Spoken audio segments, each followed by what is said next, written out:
John, how did this go down? Well, you notice the number, which is 2 years, $12 million, is $6 million a year. Why is that number relevant? What happened to Anquan Boldin? He had to leave Baltimore because they wanted to take him from $6 million to $4 million. There may not be a lot in this cap era that has respect totally for the slot guys, the guys like Wes Welker, Anquan Boldin, and realizing that so much money is now being shifted over to tight end that they're now getting $7 and $8 million.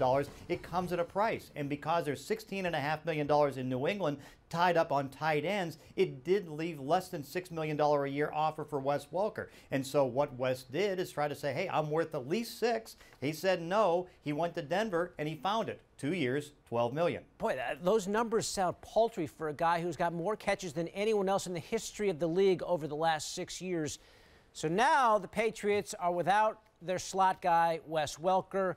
Where do they turn to get receivers this next season?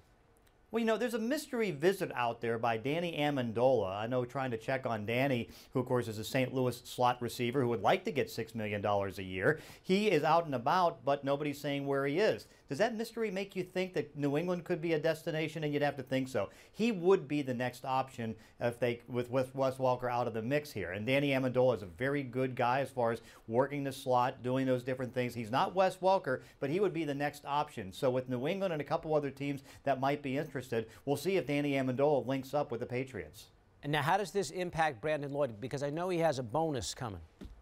Well, what this does is that it puts the Patriots in a position where they have to make a decision. Are they good enough in the slot with what they have with Aaron Hernandez and maybe one more addition like Danny Amendola? And if that's the case, then Brandon Lloyd's going to be out. You'd have to think if they're going to make a move on a veteran receiver, whether it's going to be Amendola or somebody, it's going to happen, and that would knock Lloyd out. If they can't do it, then what they'll do is expand the role of Hernandez and then maybe try to do something in the draft. But, this is now the time with Wes Welker gone, and they told him, go shop and see if you can get what you think you're worth, and then he did, and now they're in a position where they have to scramble a little bit.